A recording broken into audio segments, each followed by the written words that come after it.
It's a letter, Ma, for you. Who's it from? Aren't you going to read it? Well, your Pa and the boys will be in soon. We might as well wait. We'll just have to read it again when Pa gets here. Oh, please, Ma, it's for you. You've got it right. Aren't you dying to know what's in it? Seems to me you're the one that's dying.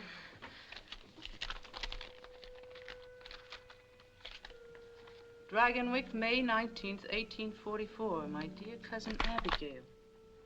Nicholas Van Ryn. Who's that? Shh, Tibby. Read the letter, Ma. Though we have never met, we are related, as you doubtless know, through our mutual grandmother, Anya Seton.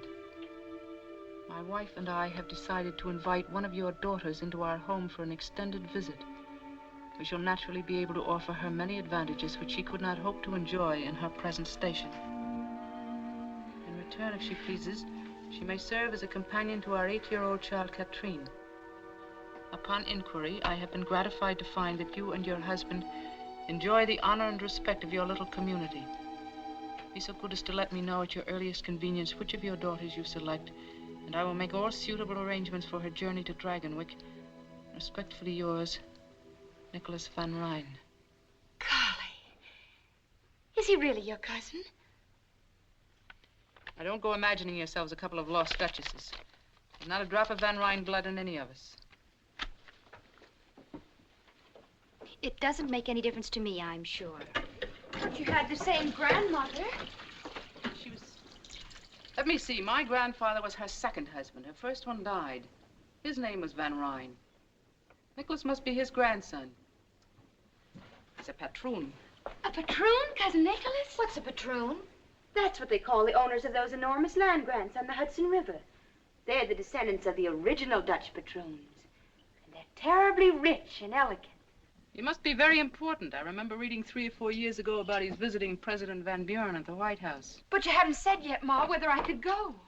The subject hadn't come up yet that I know of. I think it unlikely that your pa will approve. He's more likely to if you do. And if we do decide to let one of you go, why not Tibby? Me? She wouldn't want to go. Would you, Tibby? I'm sure there isn't anything I want that I can't find right here. I'm not anxious to leave my home. That's not fair. You know I love you and Pa, all of you, in my home. It's just that, well, I try to be like everyone else and want what I'm supposed to want. But then I start thinking about people I've never known and places I've never been. Maybe if the letter hadn't come, Oh, I don't know. I must be loony. I was killing a hen for supper. You scour the drain board. No use mooning over it. Your pa'll do whatever he and the Lord think best. There's one thing you can be sure of. They'll both feel the same way about it. This day, O Lord, there has come to me a matter of some slight perplexity. Deliver us, we pray, from hankering after flesh pots, and deliver us from vanity and false pride. However thy will be done. Keep and preserve us through the night. Amen. All right, boys, get. Tom? Yes, Pa? You water the stock and look to Whiteface. She's freshening. Yes, Pa. Tibby, is Obadiah Brown likely to come mooning around again tonight? Oh, Pa, I'm sure I have no notion of his plans. Well, if he does turn up, be sure and sit on the steps where your ma can keep an eye on you. Although I must say that Ob is a steady lad, and you, praise be, are not the flighty kind. Thank you, Pa. Now, about this letter, I'd see no reason even to discuss it if it wasn't that your ma acts like it was important. It is important, Ephraim. It might be a good thing for Randy to live for a while in a great house and learn something of the world outside this farm. I'd so like to go, Pa. Your opinion is of no consequence whatever, miss. You haven't the sense of a tomtit. You're past 18 pretty enough in time you got settled down with a man. I don't know what's the matter with you. As for this fine relation of yours, I'd like to know what right he's got to be making inquiries about us. He doesn't mean it that way, I'm sure. Perhaps the gentry have different ways of saying things. Since when do we have gentry in this country where all men are free and equal? A Yankee farmer is as good and maybe a little better than any Dutchman on the Hudson River. We'll say no more about it. Oh, Pa, listen, please. I have a feeling that the letter was kind of a sign. I think the Lord wants me to go. You know what you're saying? During worship tonight, I had a leading. Truly, I did. At least put it to the test, Pa, please, and see what happens. Are you speaking the truth? Search your heart. Very well.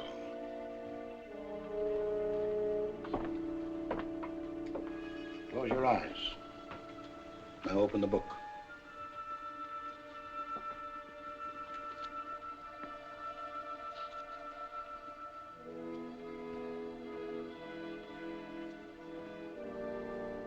And Abraham rose up early in the morning and took bread and a bottle of water and gave it unto Hagar, putting it on her shoulder and the child, and sent her away. And she departed and wandered in the wilderness of Beersheba. Well, it's none too fitting, but it does seem to have some bearing. I'll sleep over the matter and pray on it. Come, Abby.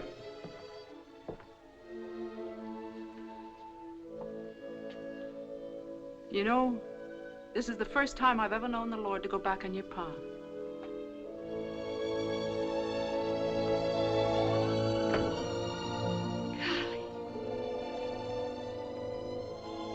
Golly Moses!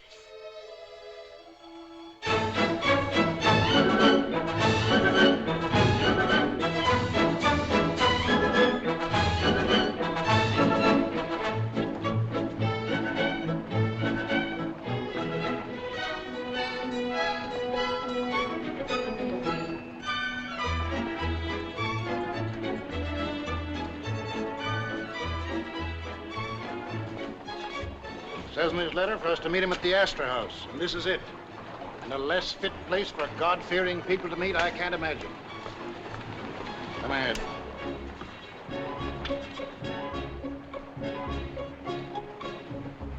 And, what can I do for you, my good man? Are you the tavern keeper? This is not a tavern, and I am not a keeper, my good man. And I am not your good man. We were to meet a Mr. Nicholas Van Ryn. Perhaps you can tell Mr. us... Nicholas Van Ryn? But of course. You must be Mr. and Miss Wells. 1,000 pardons. How stupid of me not to have known it once.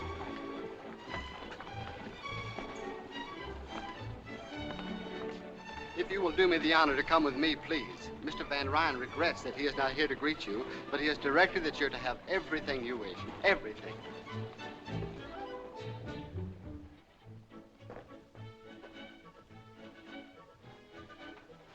What's all this? Dinner, sir. I didn't order any. Mr. Van Ryn ordered dinner served at this time, sir. Mr. Van Ryn is not here. Yes, sir. Oh, it's beautiful. The food looks as if it had been painted. Wouldn't surprise me a bit. That's the strangest fruit. It's cold when I eat it and warm when I swallow. Let me taste that. I thought so. It's got spirits in it. Just a little bit, and it's so good. Even a little bit of evil cannot be good, Miranda. Don't be too impatient with me. You won't have to hear me preach to you much longer. It's not that I'm impatient, Pa, really. But after Mr. Van Ryn went to all this trouble... It's no trouble to be wasteful, and there's something peculiar about a man who orders supper someplace when he's someplace else. How did he know what I wanted to eat? But there's everything here you could possibly want. Everything is what no man should ever want. Yes, Pa. We won't be alone much longer, Miranda. I want you to read with me.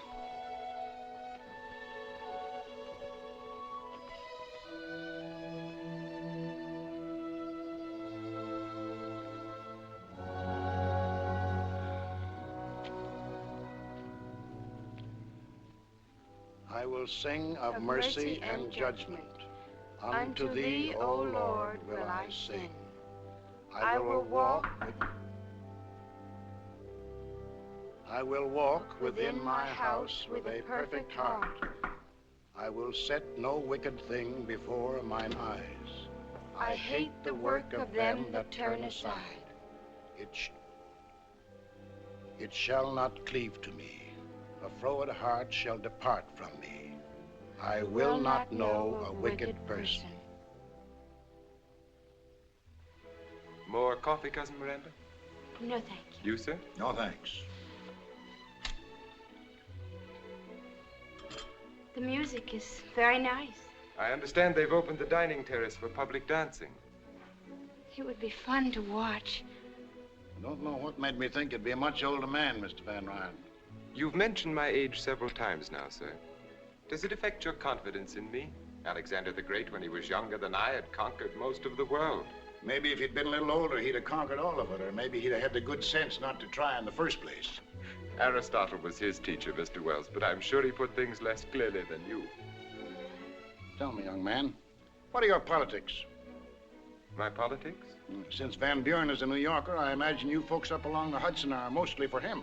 Martin's an old friend and neighbor of mine. Naturally, if he's nominated, my farmers will vote for him. What do you mean, your farmers? The tenant farmers on my land. There are nearly 200 of them. Never heard of tenant farmers. Don't they own their own land? No, it belongs to me. It belonged to my father and his father, back to the first patroon who took title in 1630. I permit the farmers to work my land, and they in return pay me a yearly tribute and a share of their produce. But they can buy the land they've been working if they want to. No, Why not? because it belongs to me. As a farmer, I'd rather own 1/2 acre of barren rock, free and clear, than work the richest land in the world for someone else. I dare say we don't understand each other's viewpoint. I dare say. Cousin Nicholas, is that the new wall stands they're dancing down there? It sounds very much like one. It doesn't look improper at all. Do you dance the waltz? Miranda, Yes, Cousin Miranda, I dance the waltz, but never in a public place. Oh. our politics may not jibe, young man, but I like your manners. Well, some good may come to you out of this venture after all. I'm glad you think so, sir. Well, it's time for bed. Don't forget your prayers, Miranda. No, Pa. Good night. Good night, Cousin Nicholas. Good night. Cousin Miranda, Yes? on occasion we dance the waltz at Dragonwyck. Good night.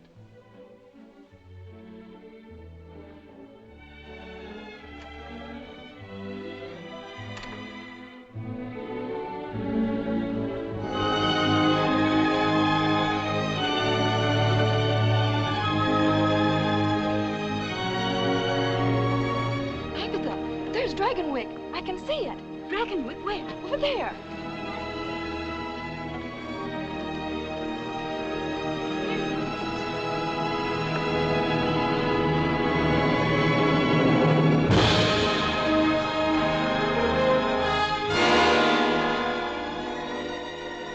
Golly Moses. Cousin Nicholas! Cousin Nicholas! I saw it. I saw Dragonwyck. What have you done with your bonnet? How can you sit there so quietly? I should think that seeing Dragonwyck would be more thrilling to you than to anyone. Nothing can be thrilling that is shared with so many other people.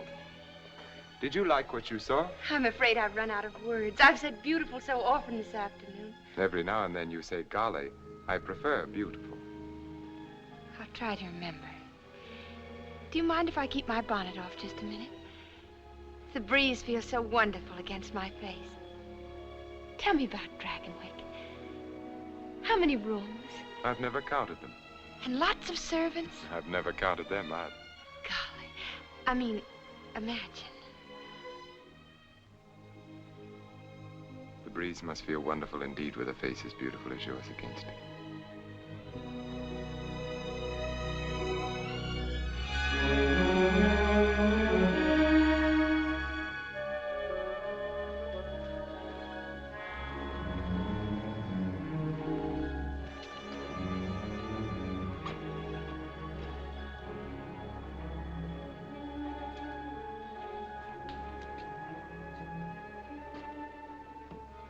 Welcome home, Mynheer Van Rijn. Thank you, Magda. This is Miss Wells. Magda is our housekeeper. How do you do? I assume Mrs. Van Rijn is at dinner. Yes, Mynheer, and you'll be pleased at how well she's looking.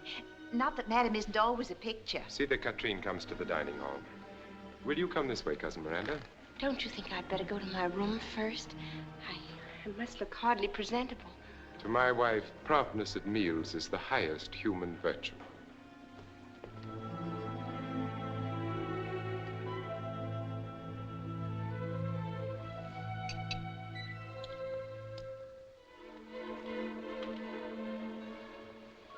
You're back.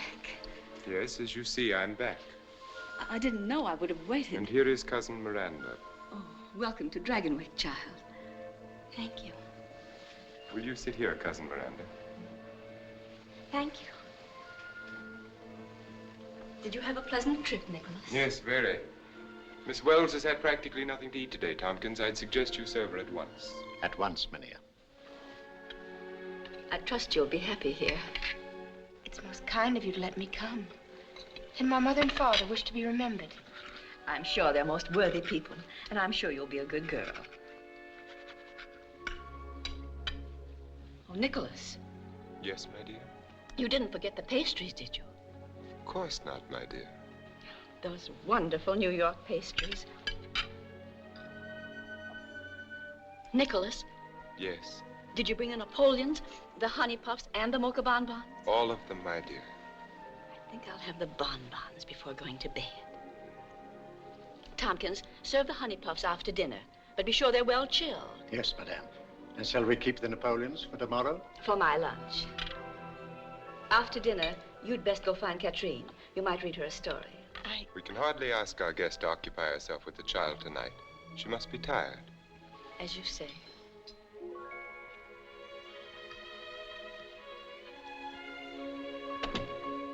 Oh, there you are, Pet. Don't shuffle your feet when you walk. And you're a naughty girl to stay away so much. I never can keep track of you. Have you had your dinner? Yes, Mama. This is your cousin Miranda, Katrine. Hello, Katrine. It would be courteous to return her greeting, don't you think? Katrine and I are going to have a lot of fun together. Aren't we? Yes, Cousin Miranda. May I go now, Mama? Oh, I suppose so.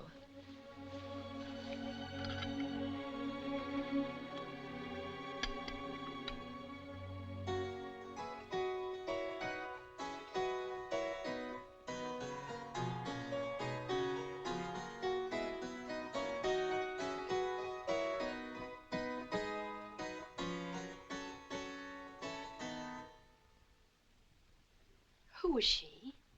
She was my great-grandmother, Azild. Azild? That's a strange name. She looks like a frightened child. I don't know why we keep her hanging there. And that ugly old harpsichord is just an eyesore. The servants have to be driven to dust it. You think we're going to bite them? She was from New Orleans. She and my great-grandfather were married there in 1743. I guess I imagine it was one of those sudden romantic adventures. Tell me some more about them, Cousin Nicholas. Azild and your great-grandfather. Did they fall in love at first sight?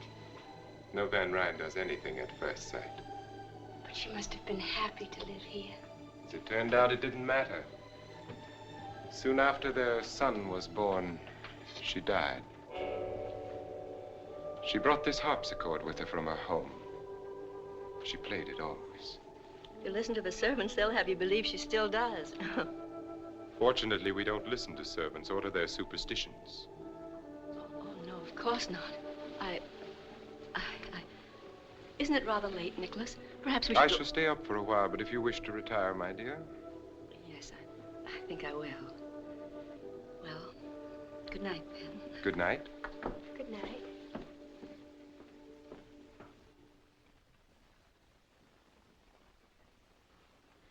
I think I have some new music that will please you more than Van Beethoven, Cousin Miranda. You can sing as I play. Oh, no, really. Of course you can. The lyrics are printed on the sheet.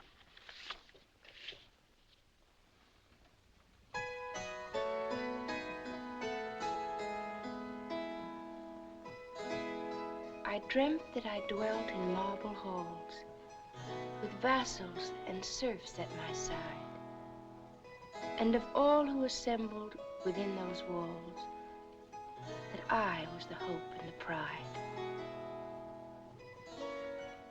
I had riches too great to count, could boast of a high ancestral name, but I also dreamt, which pleased me most,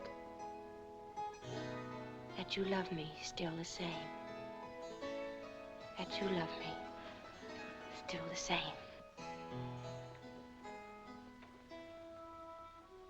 You read the words with an extraordinary understanding. I've never seen them before. Then perhaps there is someone at home whom you've promised to love still the same? Oh, no. It is getting late. I'm sure you've had an exhausting day. I shall have Magda show you to your room. Thank you. Good night, then. Good night, Cousin Nicholas. Since we are not really cousins, I can see no reason why we should continue to call ourselves so. Good night, Miranda. Good night.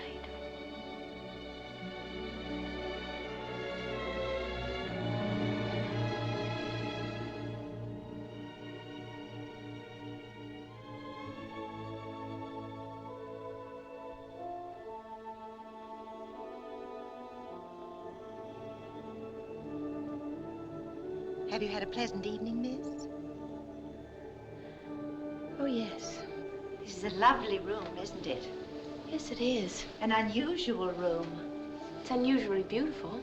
That isn't what I mean, miss. I do have such a time making myself understood. It's what she brought to this room and what'll never leave it. Was she very young? About as young as you. She must have been very proud to be mistress of Dragonwyck. He never loved her. He never wanted her at all. He wanted their son. He kept her from him. He forbade her to sing and play. He broke her heart and drove her...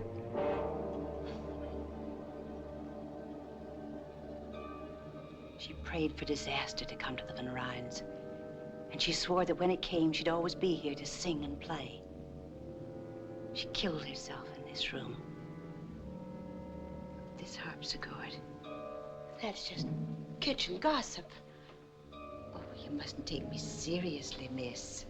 No one ever does. May I take you to your room now? Thank you.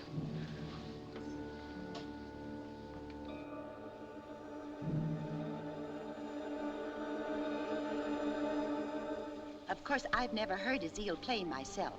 They say in the kitchen I never shall.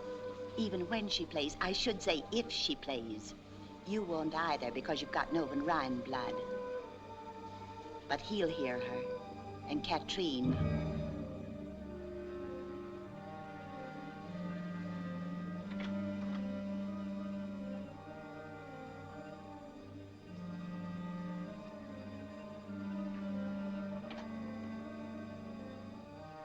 Is this my room? Yes, miss.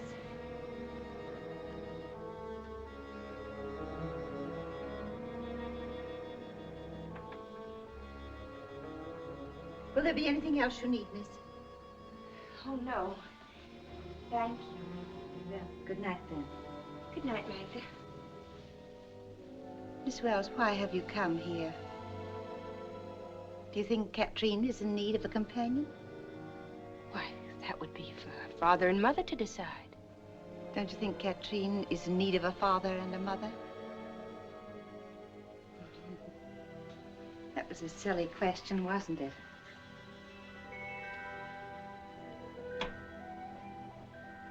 You like it here? Of course I do. Of course you do. You like being waited on.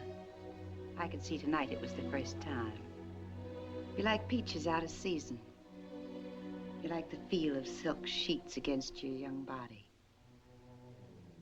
And one day you will wish with all your heart you'd never come to Dragonwyck.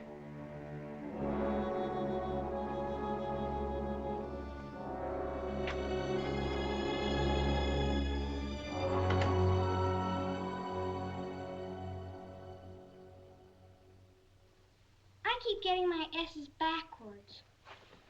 It's very simple once you get the hang of it. Up, and then a hook, and then a swing to the left, and there you are. Mm-hmm. That's right. But Pa's kind of like a teacher to you, isn't he? He's been very kind and helpful to me. What's he like? Your father? Yes. Is he nice? But of course he is. Don't you think so? Does he like me? Katrine, what a strange thing to say. Your father and mother both love you very much. Did they tell you that? Why, it's understood. They love you just the way you love them. But I don't love them.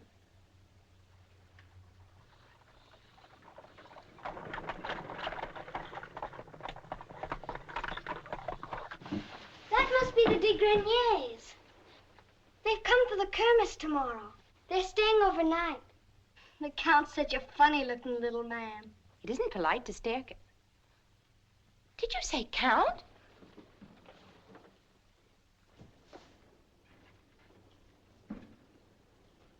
So that's what a Count looks like. So do barons and dukes. Tomorrow the house will be packed with them.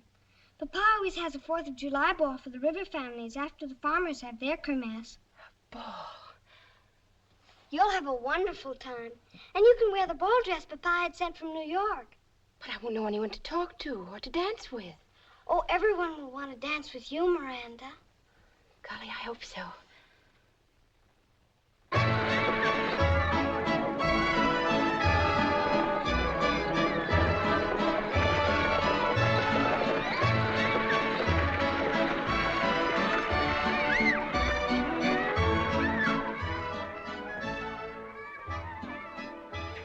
This is where I hide every year to watch. Sometimes, after Papa leaves, I go and stand near the carousel. Perhaps you shouldn't have come, Katrine. It's wrong, you know, to disobey.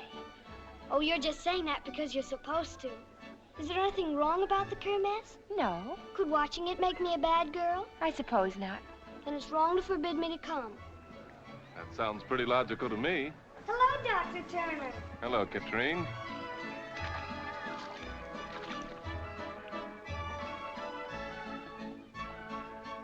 Oh, this is Miranda. Wells. How do you do, Miss Wells? How do you do? Papa sent for her all the way from Connecticut to be my companion. She's a kind of a very distant cousin, but she's nice. I had no idea that the Van Ryns ever honored Connecticut. We're not really cousins, but Mr. Van Ryn was kind enough to invite me to Dragonwyck. Whereabouts in Connecticut? Near Greenwich. But that's all farm country. Sheep and potatoes, mostly. You seem so startled, Doctor. Haven't you ever met anyone who came off a farm? Not anyone who came off a farm to live at Dragonwyck. It seems like an odd place for you girls to watch the Kermesse. You'd have much more fun over there. But we're really not supposed to be here. We're hiding so Papa doesn't see us. Katrine had her heart set on it. You know how children are about such things. Why, you wanted to see the Kermesse even more than I did. Don't worry, I'll keep your secret. Papa will never know from me about either of you. May I have the honor of seeing you again, Miss Wells? Why, yes, if you like. I would like, and soon. If you're sure it won't be too unpleasant for you.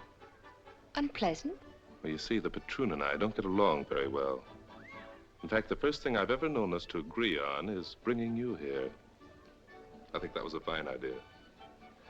Well, happy Independence Day. Bye. Oh, I like him so much. I wish he could be my doctor, too, instead of just the farmer's. Why doesn't he like your father? Because Papa doesn't like him either. Why not? Papa never says why not. Oh, here they come!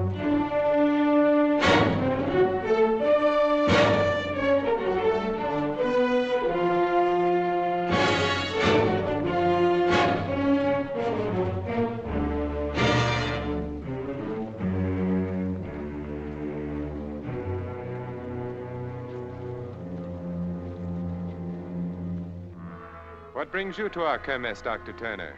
Are you expecting an epidemic of minor injuries? You never can tell, Mr. Van Ryn.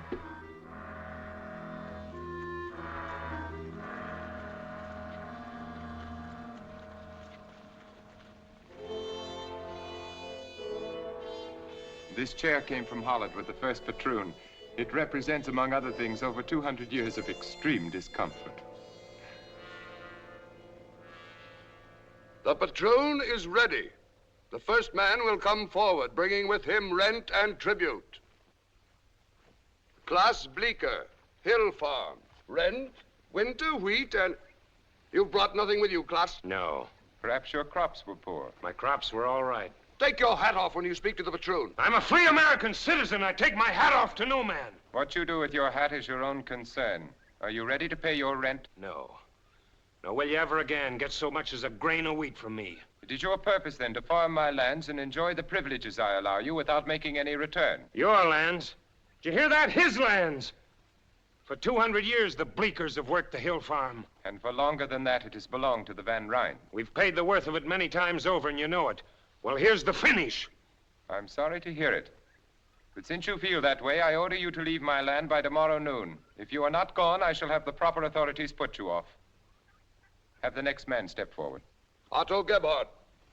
Won't you reconsider your decision, Mr. Van Ryn? Klaus Bleeker and his wife and children have no home other than his farm. Where will he take them? I see you've come empty-handed, Otto. Have you a reason? You know the reason. It's his birthright as a free citizen of a free country. These men are not alone. The anti-rent movement has swept New York State.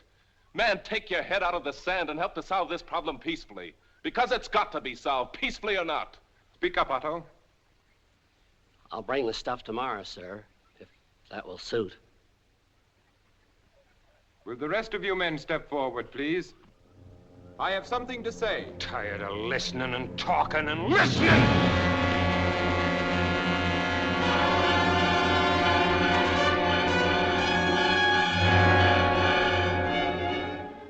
Klaus just lost his head, that's all. He doesn't mean violence any more than the rest of us. I hope you'll overlook this. I suppose I must regard what you did as an effort to save my life, Dr. Turner. And whether or not I regard you as a meddling trespasser, I suppose I must thank you. You've got the facts wrong. The way I see it, you're the trespasser.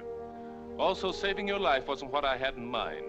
If Klaus had killed you, it would have done these men infinitely more harm than you could ever do alive.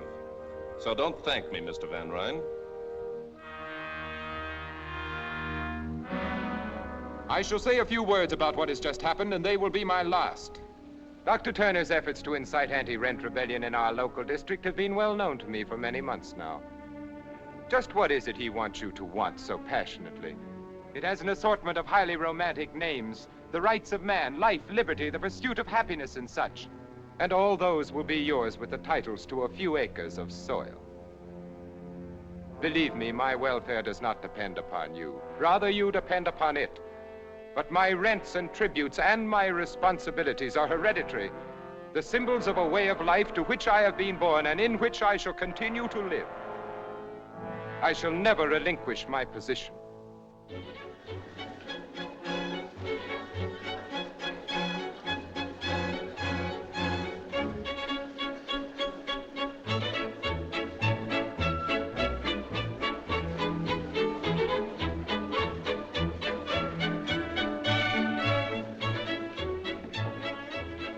I beg your pardon, mademoiselle.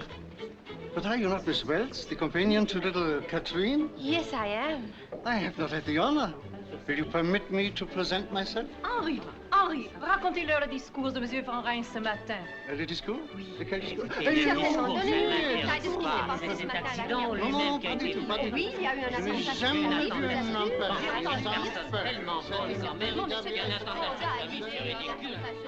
I imagine that ever so many parties are being planned for you and dear Harmon. Oh, yes. The Derwents are giving a soiree for us next month. Everyone will be there, simply everyone. Good evening. Good evening. May I sit with you? We'd be charmed. My name is Miranda Wells. I am Cornelia Van Borden. My sister Elizabeth Van Borden, Miss Helena Vanderhyde. How do you do? We were just discussing dear Cornelia's wedding to Harmon Van Brock. Do you know Mynheer Van Brock, Miss Van... Wells? No, I'm afraid I don't. You see, I don't know anyone here. Really? Where are you from? Connecticut. Connecticut? That's in the west, isn't it? Why, no, it's right next to New York State. My sister means that it's across the river. Which river? The Hudson, of course. You see, Miss Van Wells. Just Wells. There are other rivers, you know. Do you know a city in Connecticut called Greenwich? Oh, yes, very well. I live there. It's also called Horseneck. Horseneck? What an incredible name. It seems ever so much more polite to say Greenwich. Well, it's mostly the farmers that keep calling it Horseneck. Tell me, Miss Van Wells. Just plain Wells. How is dear Victoria Schermerhorn? Victoria Schermerhorn? You know Victoria Schermerhorn, of course. I know of Victoria Schermerhorn, but I'm afraid I've never met Victoria Schermerhorn. But you live in Greenwich. Well, you see, I don't live in Greenwich. My father owns a little farm just outside. Your father is a farmer. Who is his patroon? There aren't any patroons in Connecticut. Why not? Because there just aren't any. I think that's very odd. I don't. I think my father would rather own half an acre of barren rock in his own name than work the richest land in the world for somebody else. You're raising your voice, Miss Van Wells. It's just plain Wells. And I'll raise my voice if I like. What makes you think you're so much better than I am? We never said we were. The thought seems to have originated with you. And what's more, I never even heard of Victoria Schermerhorn.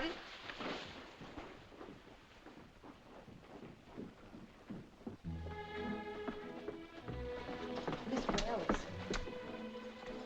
is there anything I can do for you? No, thank you, Magda. Of course, it's only my humble opinion, but I think you're the most beautiful lady at the ball. That's very kind of you, Magda. All of the servants think so. I can't understand why you haven't danced every dance. Then I suppose most of the gentlemen are spoken for.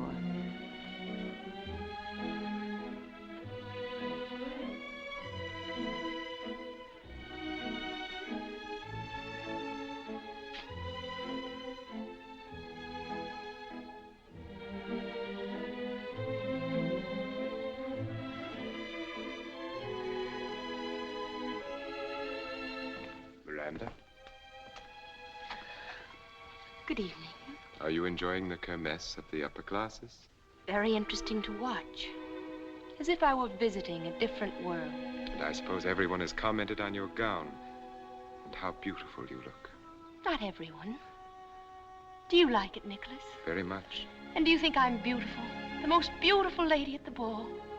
Yes, I do. Thank you. I'm very grateful. You haven't answered my question. Are you enjoying the ball? I said it was very interesting to watch. That's not an answer. Well, then, no. Why not? You know that answer as well as I. Because my name is just plain Wells, and I'm off a farm, and I don't speak French, and I don't belong. That's nonsense. Of course you do. I'm as good as any. Better. But it's the wrong river. I'm not from the top of the Hudson. I'm from the Connecticut river bottom. Oh, I've made such a fool of myself. Dance with me, Miranda. I can't go back in. It'll be all over the place by now. They'll laugh at me. I doubt that very much.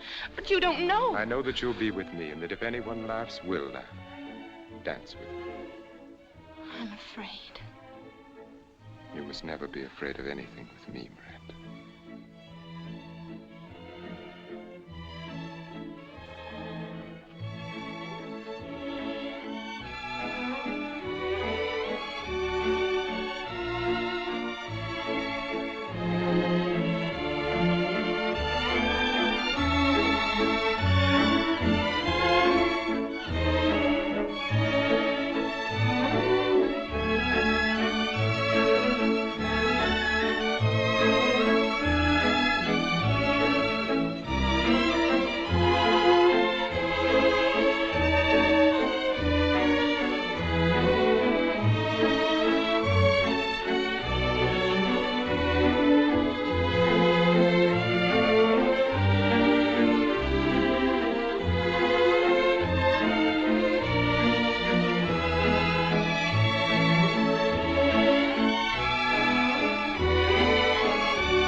Are you enjoying the ball, Miranda?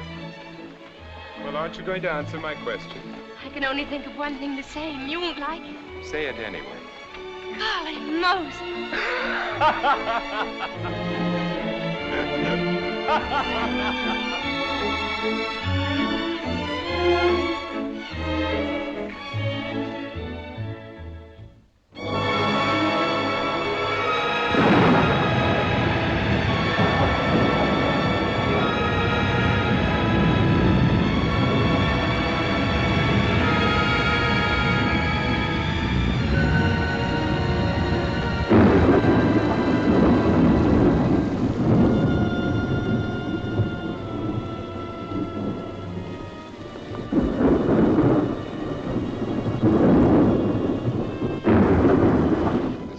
thunder in the world like the thunder of the Catskills.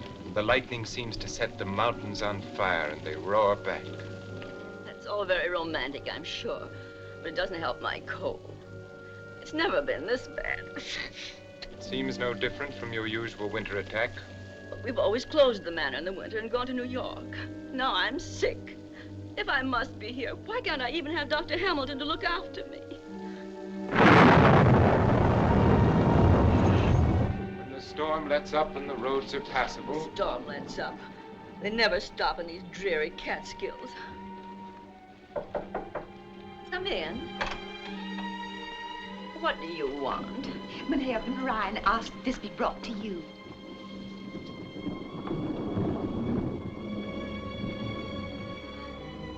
Why, Nicholas, it's your favorite oleander. I thought it would brighten your room and perhaps make your stay in bed less unbearable. Oh, thank you so much. Can't remember when anything has pleased me more. How alive it is. As if it were thinking, as if it had thoughts of its own and desires of its own.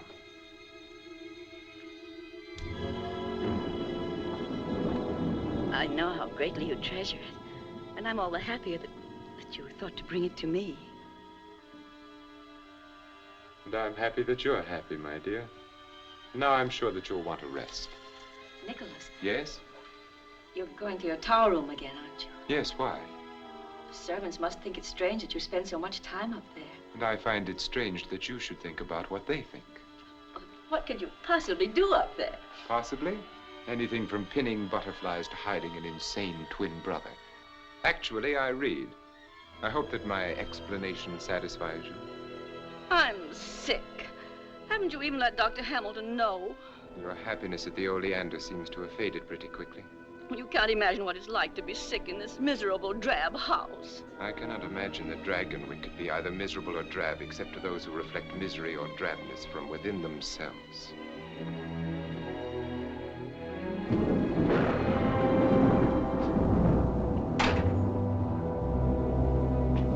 Mynheer Van Rijn, What is it, Magda? is Dr. Turner. No one is sent for a doctor. Turner, what does he want? He's come to see you. He says it's most urgent. My regrets to Dr. Turner. I am engaged and cannot be disturbed. Yes, Mynheer. Never mind.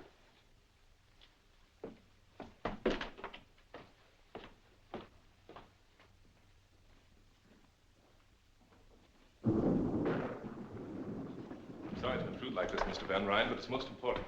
Yes? Klaus Bleeker's been arrested for murder. It's a pity you weren't there to stop him this time. I was there. He didn't kill anyone. There was an anti-rent riot at Smoky Hollow. Klaus wasn't anywhere near the boy that was killed, but they blamed it on him. If by they you mean the patroons, you must also mean me. The farmers aren't going to stand for this. They've threatened to storm the Hudson jail. With shouts of liberty, equality, fraternity, I take it.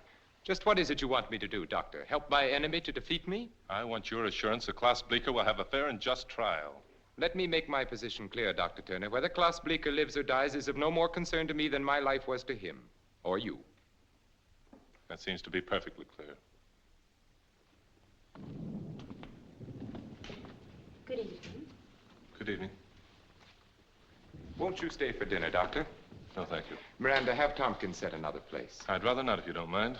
Perhaps I spoke a little hastily, Doctor. I might be able to help. Well, that's a pretty sudden change of mind. What brought it on?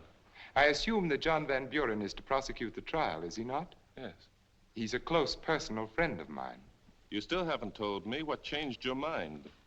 Dr. Turner, you have my assurance Klaus Bleeker will have a fair trial. Now you might do something for me. Mrs. Van Rijn has a severe cold. Will you help her if you can? Yes, certainly. I'll show you to her room.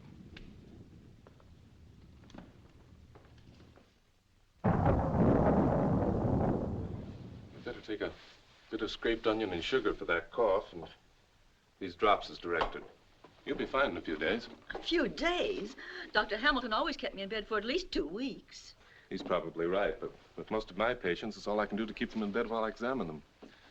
A lighter diet might help. Soup, tea, boiled eggs, less cake. That's nonsense. It's common knowledge that one should stuff a cold. I'll eat all I please. Well, you get well faster without it, but you get well anyway. What a beautiful oleander. I'm relieved to know you find so little cause for alarm, Doctor. It's just a head cold. Do you think you could find your way down alone? If you and Miranda will wait dinner for me, I'll visit a while longer with Mrs. Van Ryn. Yes, of course. Good night.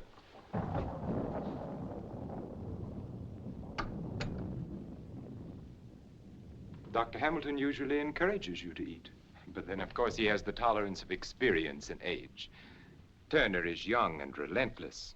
You told him you wanted to stay and visit with me for a while. What did you mean by that? Precisely what I said. Just to stay and be with me? Oh, Nicholas, you confuse me so. Sometimes when you bring me flowers and smile at me, I think... What? That you like me and want me.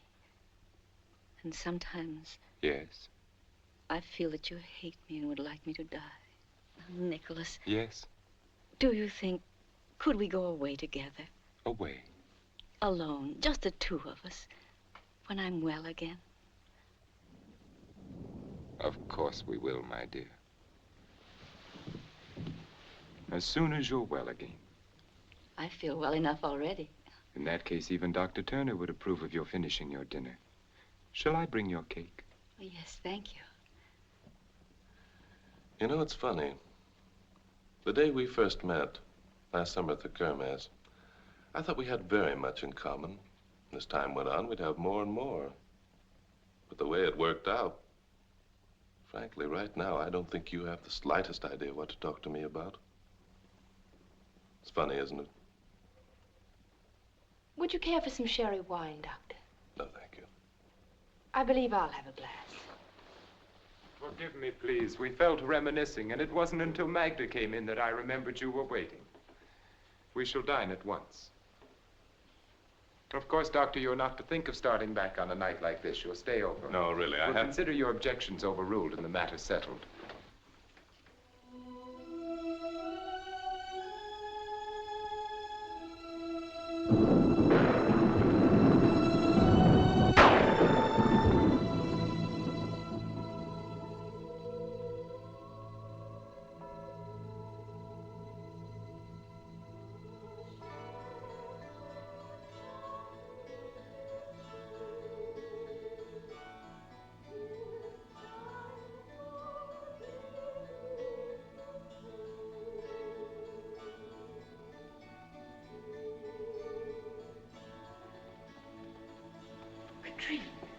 Shh.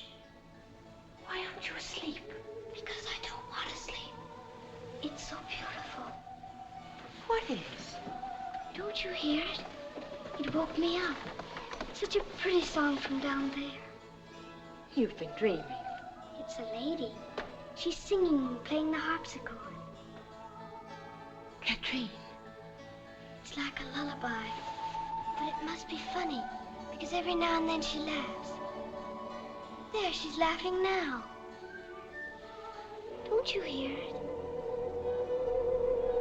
It's getting louder and louder.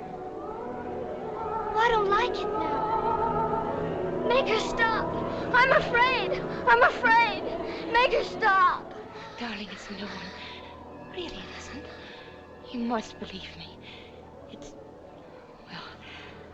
I can remember when I was a little girl, I used to imagine things so hard that I thought they were real.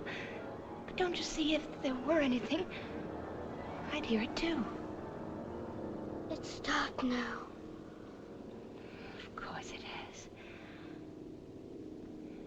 It never started, really.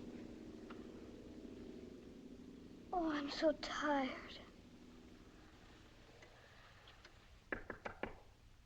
What is it? It's Mrs. Van Ryn. She's very sick. Tell me, what happened? About an hour ago, she woke up and started to rage. Oh, the pain must have been terrible. Magda, what's the matter? It's Mrs. Van Ryn. Oh, she was moaning so. Did she take any medicine before I gave her? No. You'd better send for Mr. Van Ryn. I have.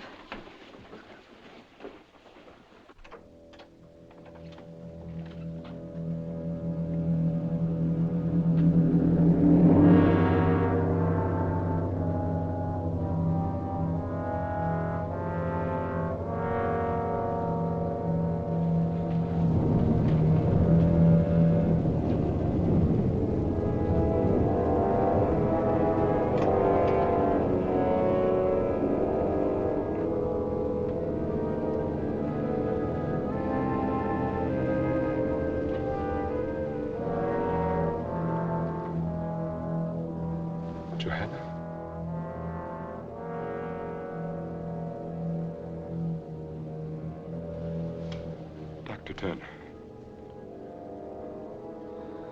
I can't understand it. It doesn't make sense. Are you sure she took nothing but those drops I left? Not while I was with her, sir. And except for Magda, no one was with her but me. I gave her some cake. Acute gastritis. It's possible, but I don't believe it. Is it also possible that she may have been more ill than you imagined when you examined her, Doctor? Yes, that's always a possibility, I'm afraid.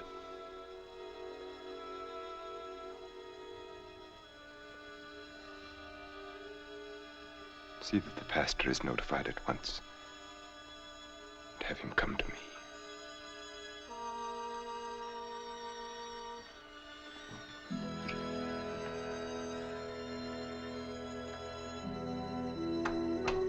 She's smiling.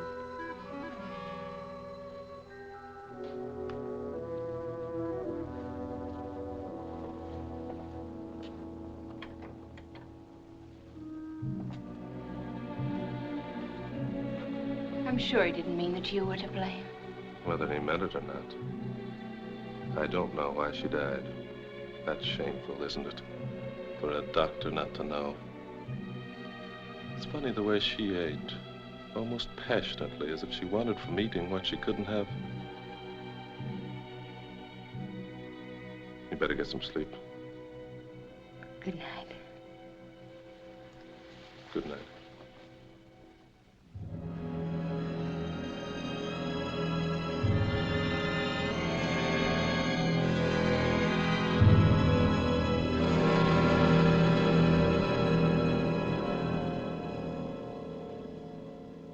I remember how the chapel bell rang on the day Johanna and I were married.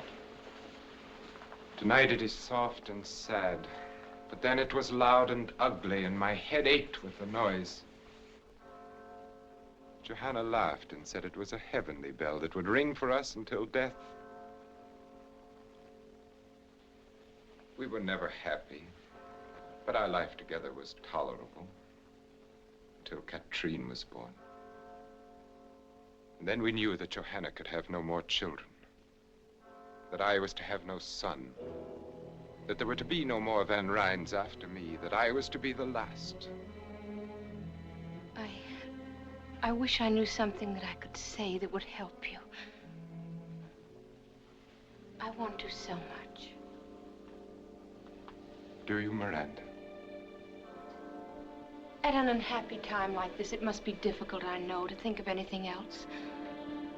But what has happened was beyond human control, Nicholas. You must have faith. In God, I intend to. I must not feel that my life is finished, and I won't. As long as you are with me.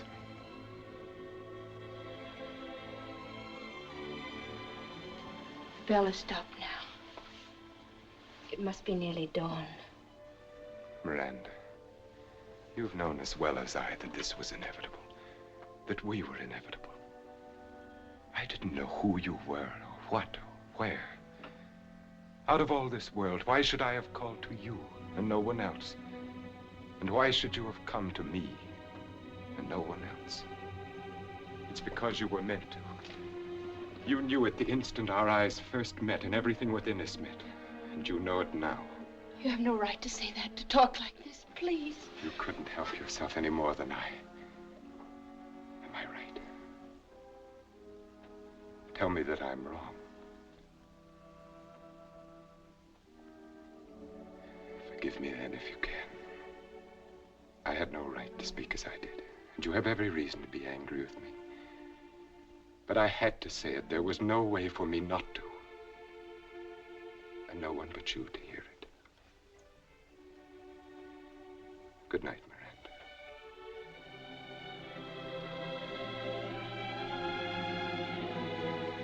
Good night, Nicholas.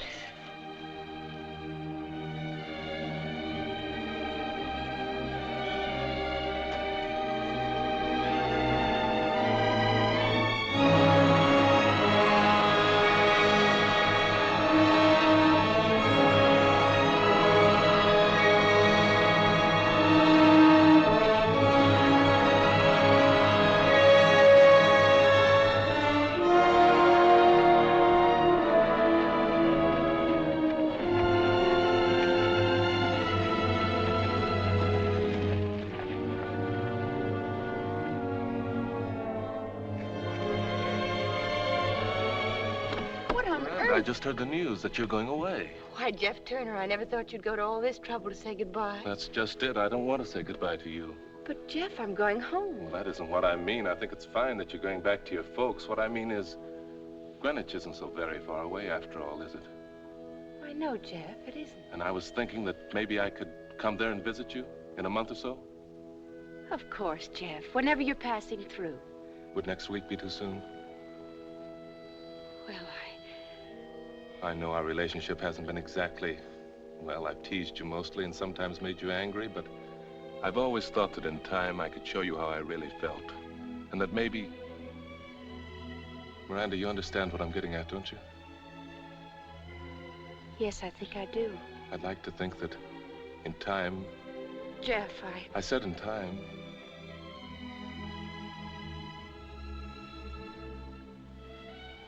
Is it that hopeless? I don't know what to say. Well, there's not very much you can, I guess. Well, have a nice trip. Thank you, Jeff.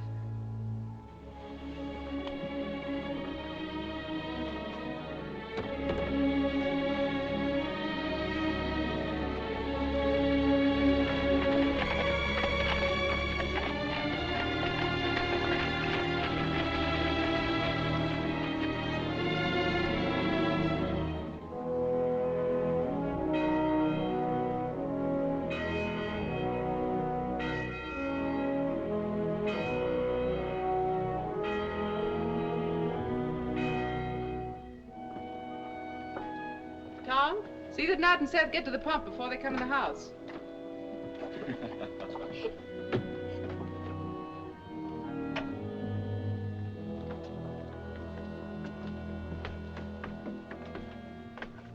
Come inside. I want to talk to you.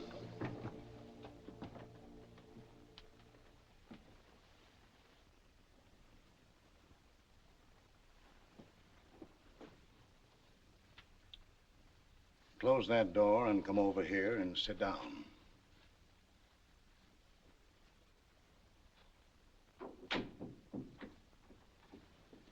That was a nice sermon today, Pa. Strange you should say that. Struck me you weren't listening too hard.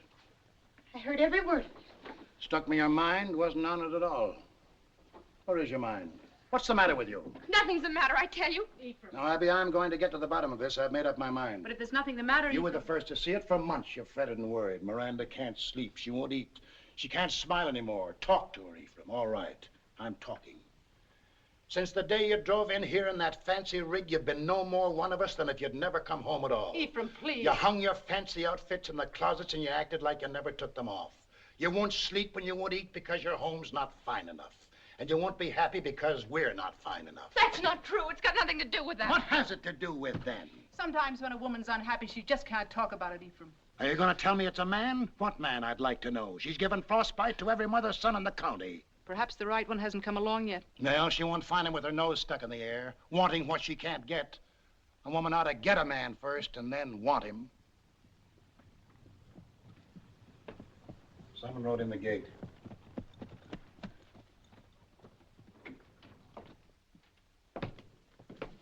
Here's a message for Ephraim Wells, Esquire, from Weed's Tavern in Greenwich. Who's it from? I don't know, but I can tell you how to find out. Read it.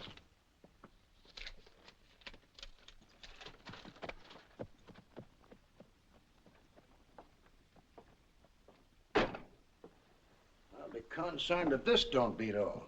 Nicholas Van Ryn is stopping in Greenwich and is coming here this afternoon to see me on a matter of the greatest importance. Cousin Nicholas in Greenwich? What in Tunket could he want, huh? Miranda?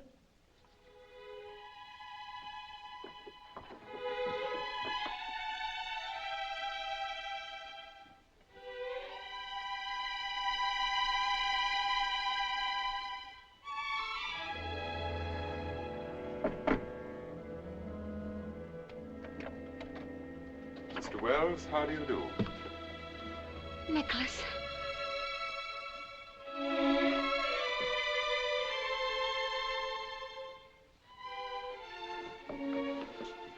Just what is the meaning of this? May I speak with you alone, Mr. Wells? I consider your behavior exceedingly strange. On the contrary, it couldn't possibly be more conventional.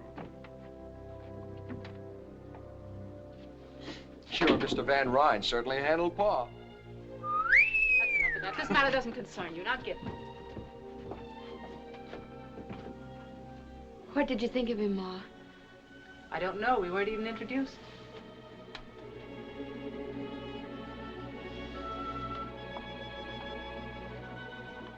That was just in the excitement of the moment. He's such a perfect gentleman. He'd never be impolite to you. I'm sure he has fine manners. He's come to ask Pa. He wants to marry me. I know. How do you know? Ever since you've been home, you've never brought his name up once. A woman's apt to be that quiet about a man she loves. Besides, you've ironed that dress every week now for 2 months. Miranda, child. Yes, Ma. You love him very much. Of course I do. Are you sure? Why do you ask that? It's just... Maybe I shouldn't have let you go. Maybe Dragonwyck should have stayed something to read about and dream about. My dreams came true, Ma. Can't you see? Ever since I was a little girl and built a castle in an apple tree. But you can't marry a dream, Miranda. What about him? Do you love him? But it's all Nicholas. Nicholas is all of it.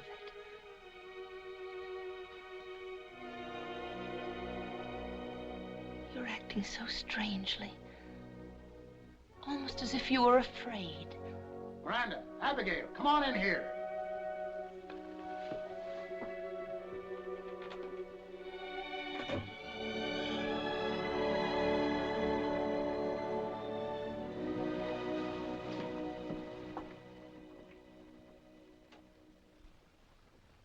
Says he wants to marry you. Says you know all about it. Yes, Pa. Have you considered that your mother and I might object? I've already pointed out to your father at some length that there are no valid objections. And I've already pointed out to you, sir, that I'll make up my own mind. What do you think, Abby? I don't think thinking has anything to do with it anymore, Ephraim. It's something that is, and we must make the best of it. I want to apologize for my rudeness when I entered your house. My only excuse is that I saw nothing and wanted to see nothing but Miranda at that moment. I can understand that, Mr. Van Ryn. You're forgiven. Thank you. I think you should know that I have already called at your parsonage and engaged the Reverend Clark to be here tomorrow afternoon at 3 o'clock. Tomorrow? It's indecent. It's too soon.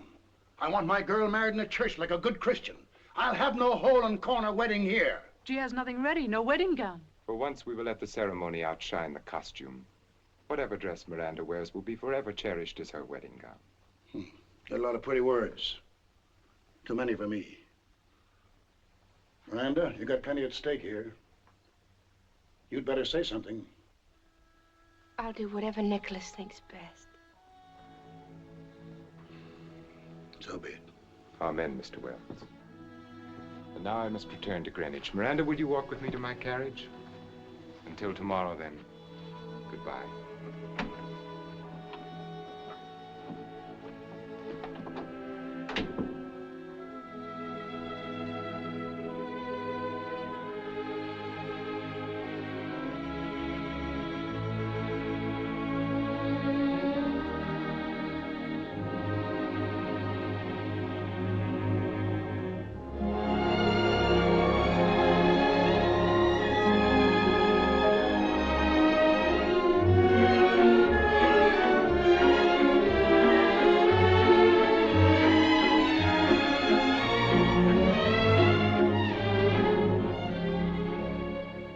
Which carriage have you sent to meet Mr. Van Ryn at the landing? The lander, madam. Have the grooms their new uniforms? Yes, madam.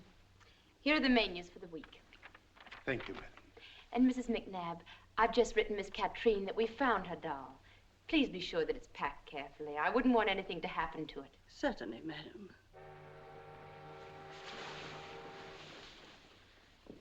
We'll let the linen room go until this afternoon. Perhaps you should let it go until tomorrow, madam. What with Mr. Van Ryn coming back and everything? I won't overdo it. And remember, not a word to Mr. Van Ryn about everything. I want to be the one to tell him. Of course, madam.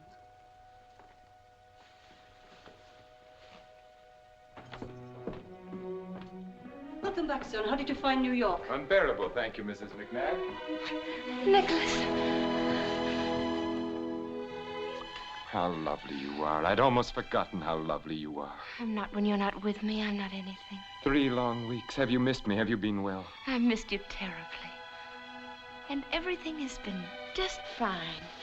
As a matter of fact... I'm having our townhouse entirely redone. A new music room. We must plan a series of entertainments for the winter season. McNabb said I'd find you here.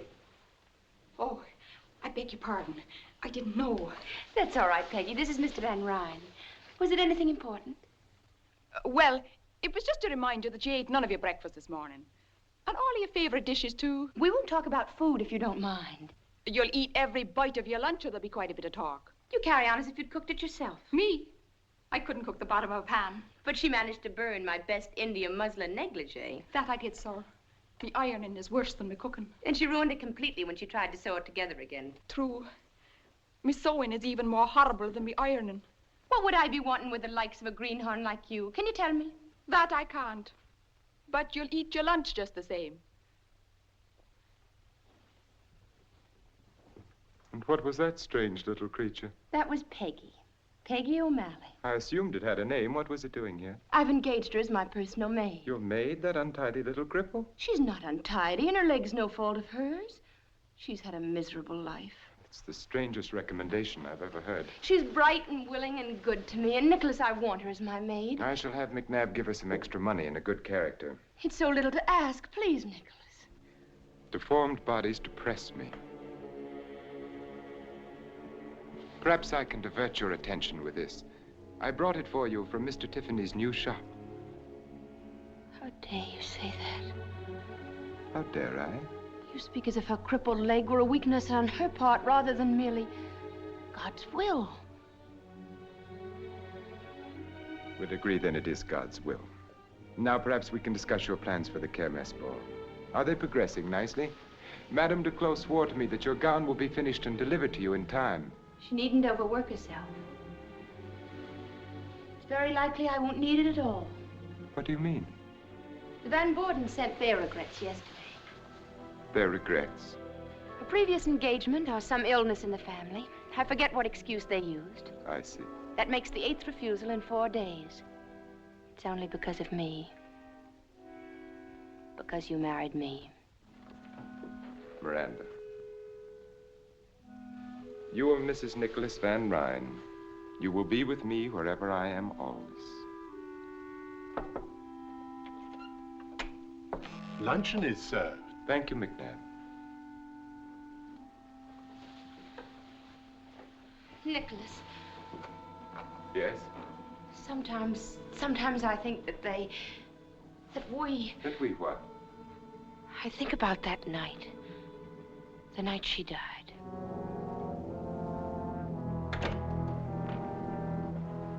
What about that night? It was so soon after. Perhaps we should have waited to decide. In the hope that our gossip-mongering neighbors would be more approving. I don't care whether they know, Nicholas. It's just that we do, and so does God. I've never heard you speak so childishly, Miranda. You might well be on your father's knee. Do you believe there is a God who spends eternity snooping on human behavior and punishing all violators of the pastor's latest sermon? That's not what I mean at all. What do you mean? Well, I believe that God has put a sense of right and wrong within all of us. And that when we do wrong, no matter if no one else knows, we do.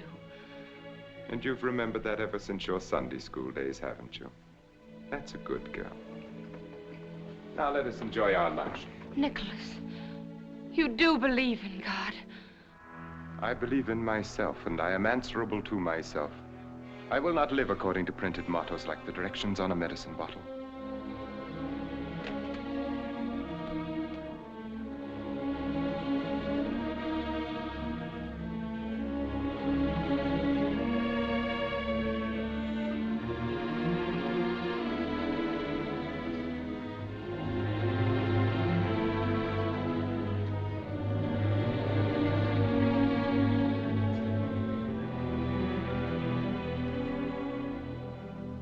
Would you like me to say grace? That won't be necessary. Then I shall begin our salad dressing.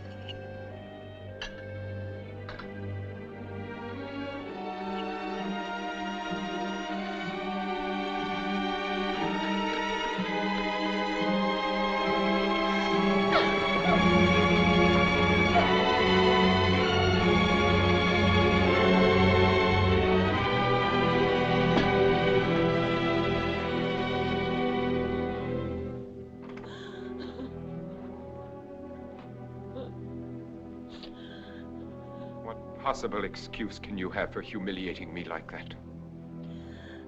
Miranda, what is the matter with you? I believe in God. It is your privilege. I have no And intention. so will my child believe in him.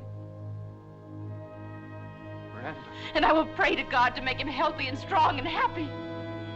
Miranda, is it true? Yes, are you glad? And now may I have Peggy as a reward, if nothing else? Have I done something to please you at last?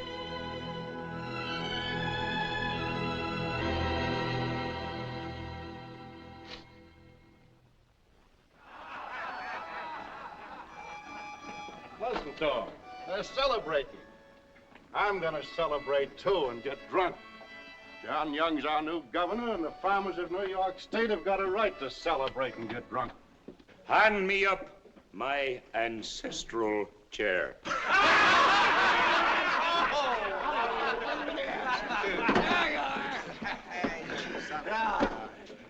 Take off your heads in the presence of the poltroon. Tom Wilson, come forward, bringing all your money and all your crops, and thank the good, kind poltroon for taking them off your hands. I don't have to know more. John Young's the governor, and the Constitution's been changed. I can buy my farm. It's the law. That's right.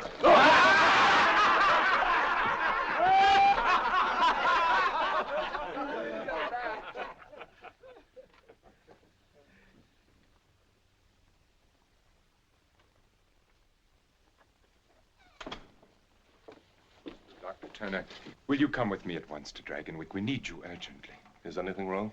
Mrs. Van Ryn is having a baby. Her time is here. Dr. William Brown has been staying at the manor. I had him come from New York. He's a fine doctor. He's a fool.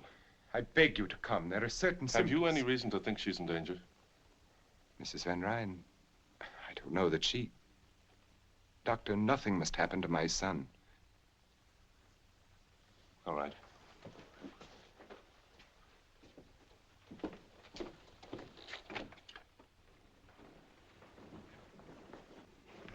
She's been took bad, and they won't let me near her. Please, let me go to her.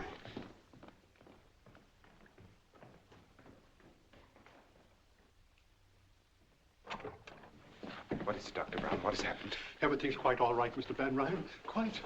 Are you certain? I assure you. Dr. Turner, I want you to take every precaution. Mr. Van Ryn, would you and the nurse step out while I consult with Dr. Brown? I can see no reason Your for... presence here can only be upsetting to you and to us.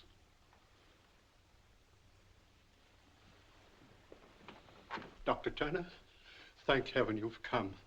I can't assume this responsibility alone any longer. The man's a maniac. I think he'd kill me if anything went wrong. Nonsense. My dear fellow, you just don't know. When I tried to resign from the case and return to New York, he had me locked in my room. He watches me all the time through those icy eyes of his. Sometimes I think he's mesmerizing me. Have you been giving her laudanum? Yes.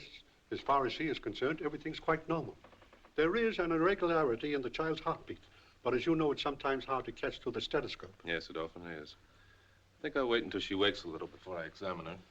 In the meantime, Doctor, why don't you get some rest? If you'll take over for a little while, my room is just down the corridor. I will call you if you need it. And don't worry. Thank you, Doctor. Thank you.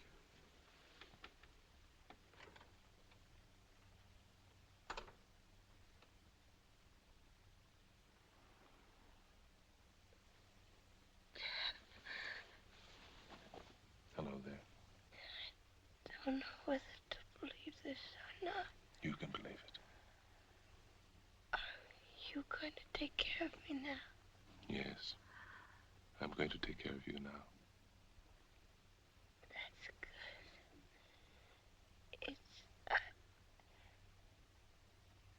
It'll be all right now. afraid anymore.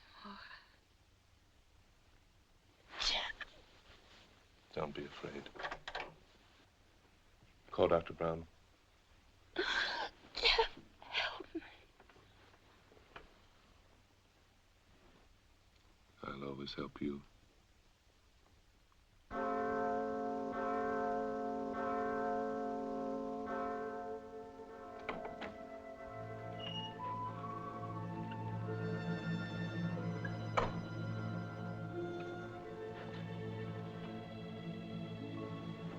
Mr. Van Ryn, there's something you must know. Your son is not well. I can't tell you how sorry I am, but at least your wife has come through beautifully, and in time, there's no reason why you can't have other babies. My son is entirely well, Dr. Turner. I appreciate your services, and you will be suitably recompensed. But he can't live. His heart is malformed. It's a miracle he wasn't stillborn.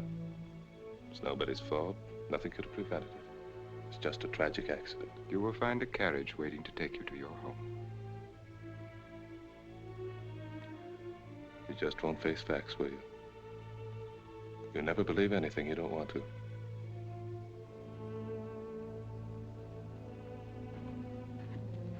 And there is no reason for you to see Mrs. Van Ryn again. Good day, Doc.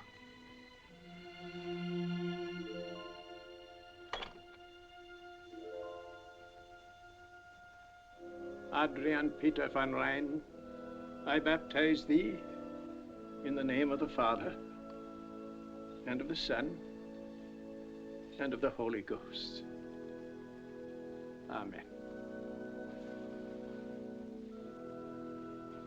We yield thee hearty thanks, most merciful Father, that it hath pleased thee to regenerate this infant for thy Holy Spirit, to receive him for thine own child by adoption, and to incorporate him into thy holy church. Amen. Please accept my most sincere congratulations, Mynheer van Ryn. Thank you, Dominic. You understand, of course, that this house ceremony was only at the insistence of Mrs. Van Ryn. In a month or two, my son will be properly baptized in the Dragonwyck Church. Of course. No, Nicholas. We can thank God that he was baptized just in time.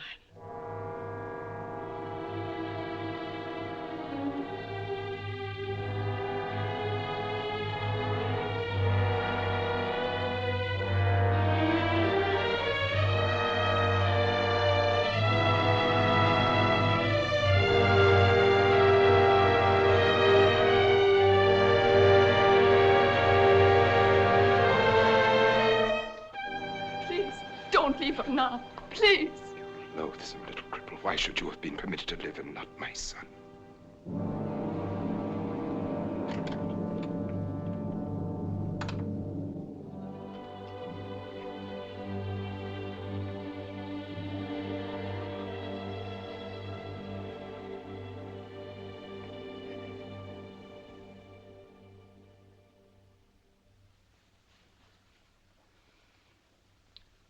Should I light some candles? No, I like to sit here in this half-dark. You'll ruin your eyes. How long has he been up there this time? A week, perhaps more. Ever since he got back from New York. And before that... I'm sure it isn't very pleasant for him, Peggy. And what is it for you? Shut up there for weeks on end without a word or a sound. If it was any man but him, I say he keeps a bottle up there in that tower room. Peggy. Kiss them.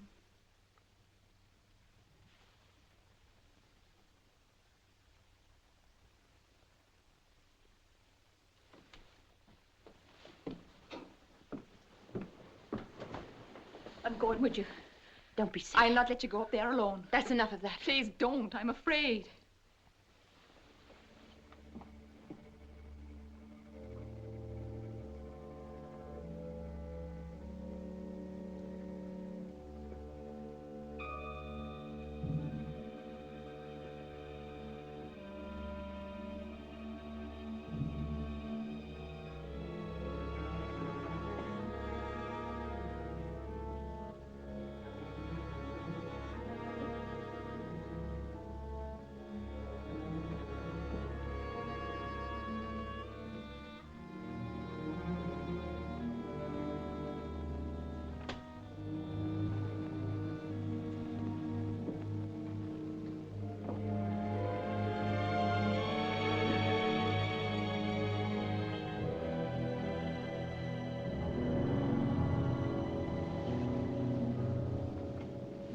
Oh, it's you.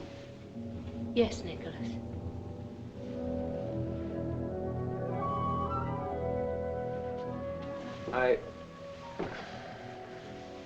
This is an unlooked-for pleasure. I wasn't expecting you. Frankly, I'd almost succeeded in forgetting you. Don't be frightened of me. I'm not frightened. I'm sure you're not. You have courage, Miranda. I like that about you. It must have taken a great deal to make this pilgrimage up to the mysterious tower room. I assume your twisted little friend is offering up suitable prayers for your safe return. I see no reason why they should be necessary. Tell me, are you disappointed in what you found here? I'm sure you expected velvet drapes and heathen idols, an altar for human sacrifice at least. Nicholas, what do you do here? What do I do?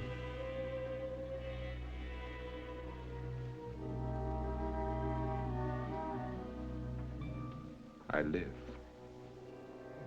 I'm sure you mean a great deal by that, but it isn't very clear to me. Didn't expect you to understand. How could you? Don't be offended. By ordinary standards, you're quite intelligent. But I will not live by ordinary standards. I will not run with the pack. I will not be chained into a routine of living which is the same for others. I will not look to the ground and move on the ground with the rest. Not so long as there are those mountaintops and clouds, and limitless space.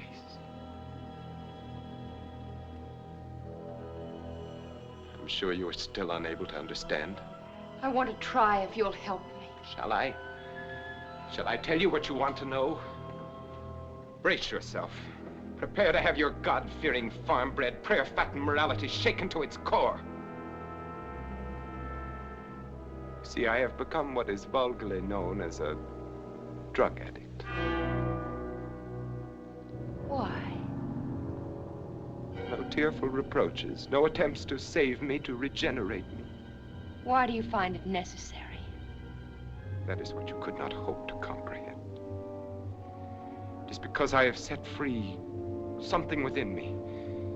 Something that ever since I can remember has been like a rock caught in my heart, in my brain, pushing at me, choking.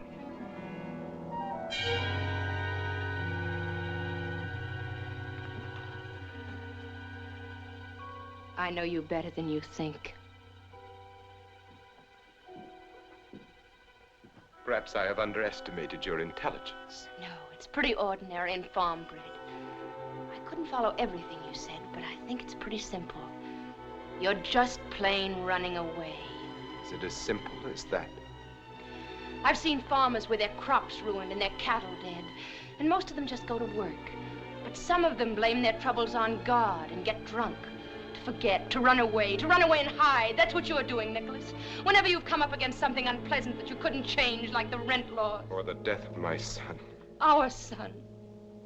Get out of here. Nicholas, let me help. I don't need to be helped. Help me, then. Please don't shut me out like this. Let me be unhappy with you and happy again. Let me be part of you. Let me love you and love me, too.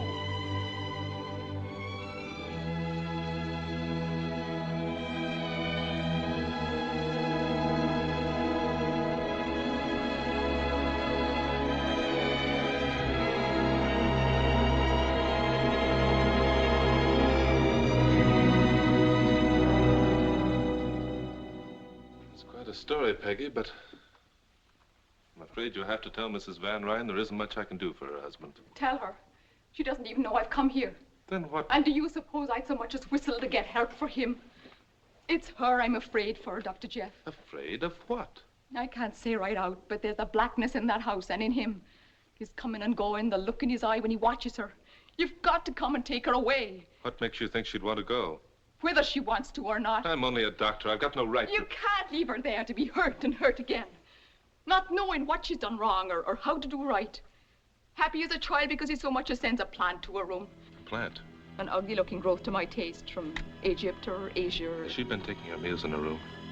Yes, oft times. Why? Come on.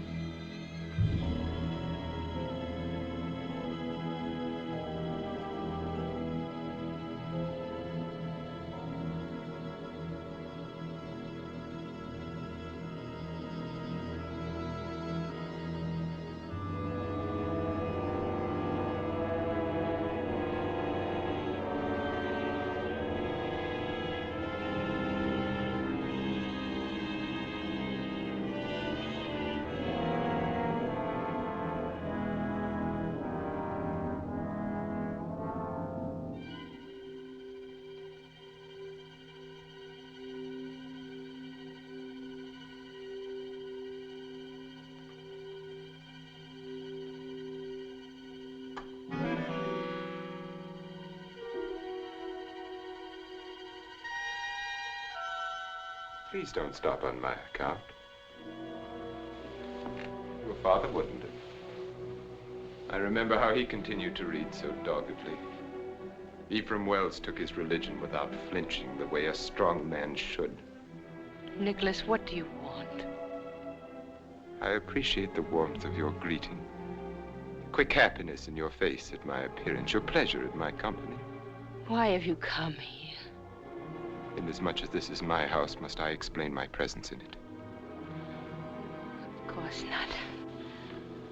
Forgive me, I'm so tired. I'm sure you are.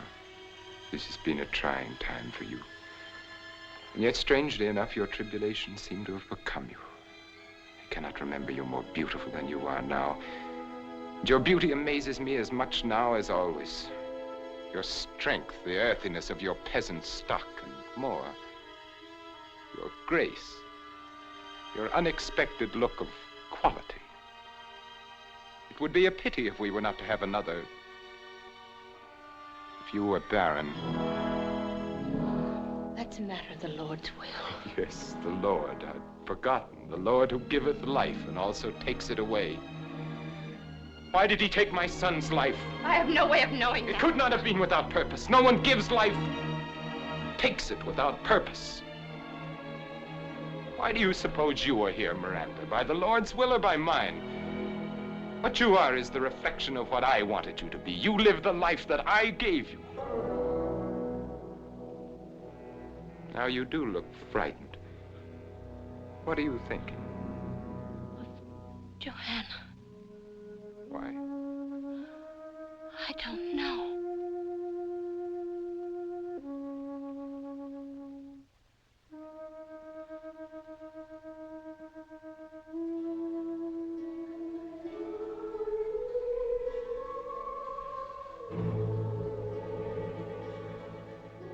Do you hear it?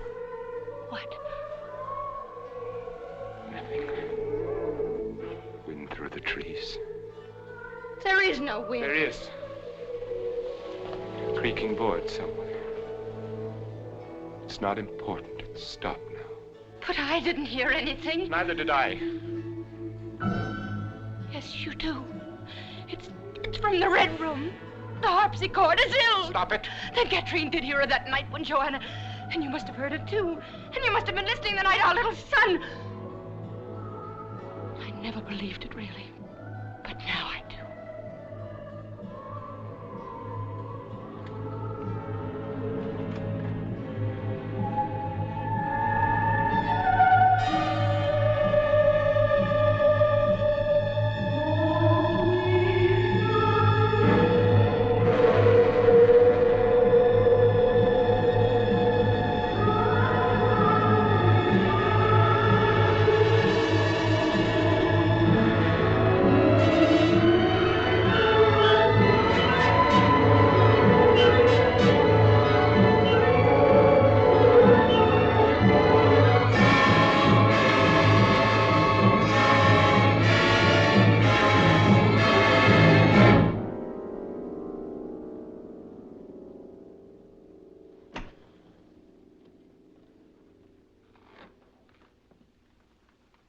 I just happened to be passing by, and I thought I'd drop in.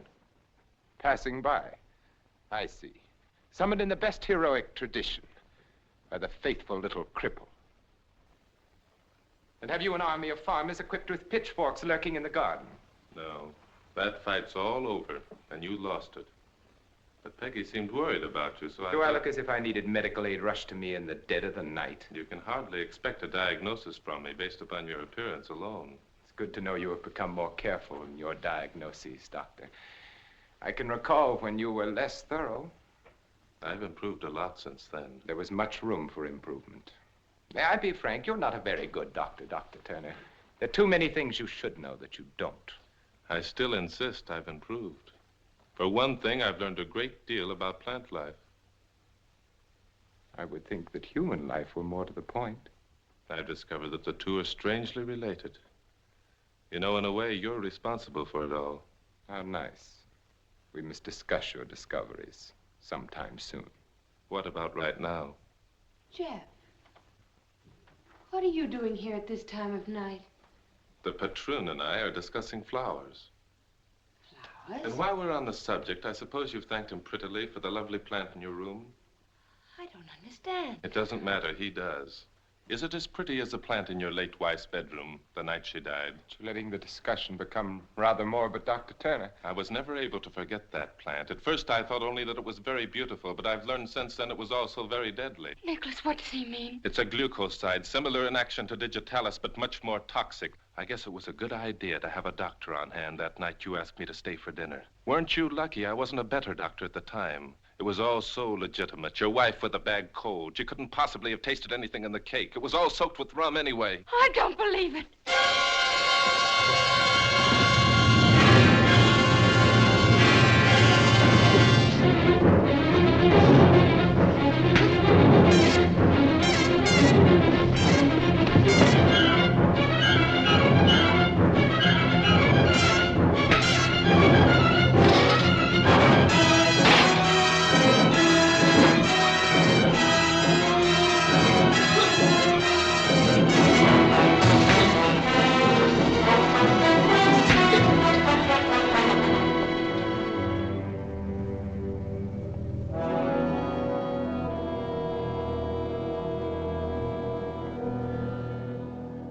Miranda, you better come with us.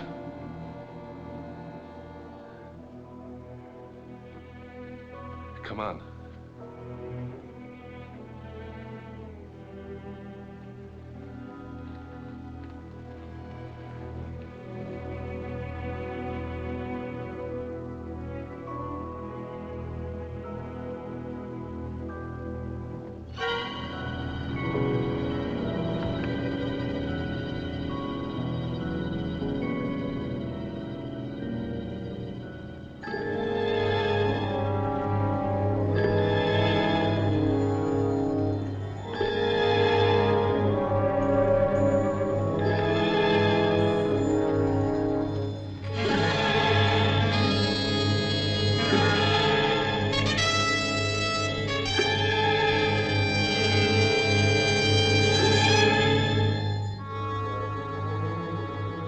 Tom Wilson, Jeb Ribbling, Gebhardt, Brown, Berger.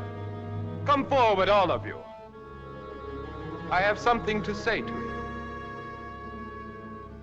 Apparently, I have not yet been able to make my position clear. I will try once more. Believe me, my patience has come to an end. Lives, liberties, happinesses. Pursue them where you will. Sing and dance and dip them in bronze if you like. But you will not destroy Dragonwyck. You will not take away from me what has been mine for more than 200 years. No babbling idiot of a governor will make laws that have to do with my manor, with the manor that my son... that my son will inherit.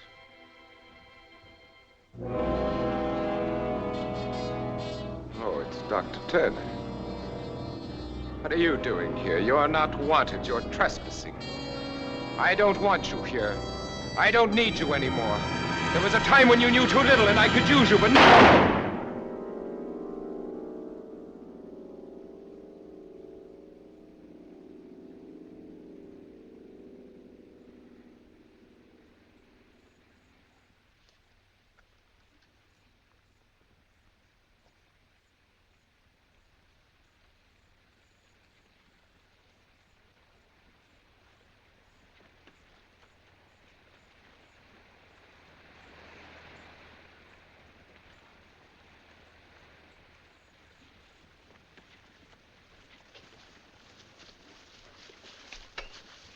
If you don't mind, Mr. Van Ryn, I'll have to ask you to come along with us.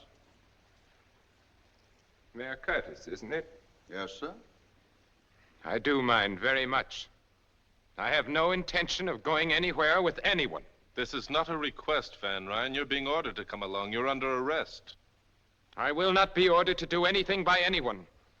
This is my property, and you will all leave it at once. Nicholas, please, this is your only chance. My only chance? How little you know me, Miranda.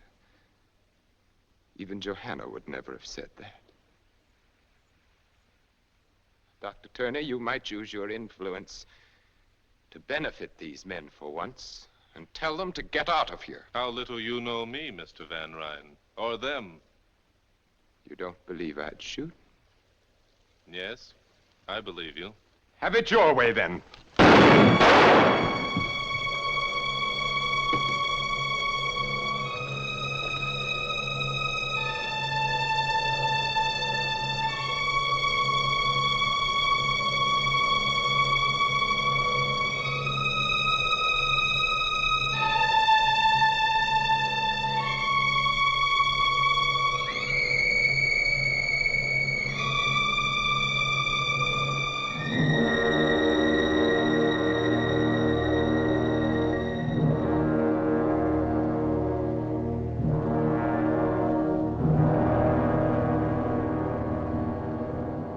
That's right. Take off your hats in the presence of the patrol.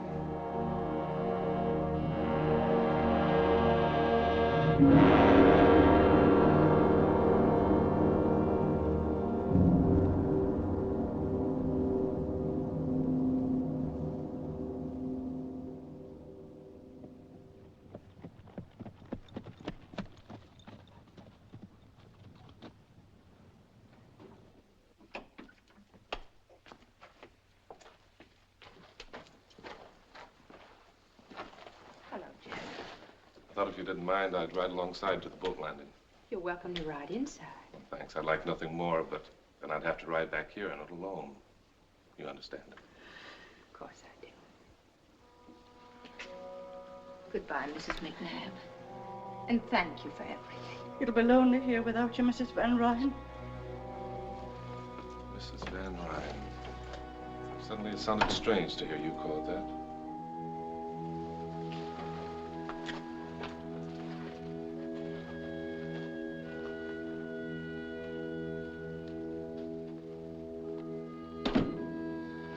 Is that all you're taking with you?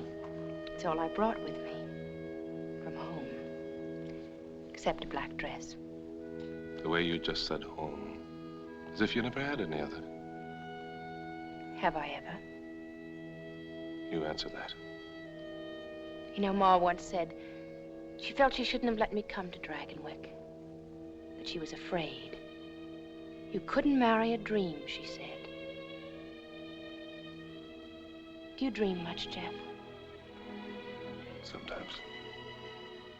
Some dreams are very real, I guess. So real that they get confused with reality. And then when you wake up and look around, you find yourself saying, what am I doing here? How did I get here? What is this to do with what I am and what I want? Then I guess you make up your mind you've had a nightmare. And you go crawling to your Ma and Pa. So it's back to Greenwich now, Miranda. With never another thought of anything here. Well, Greenwich isn't so far away after all. Perhaps you'll be passing through sometime, Jeff.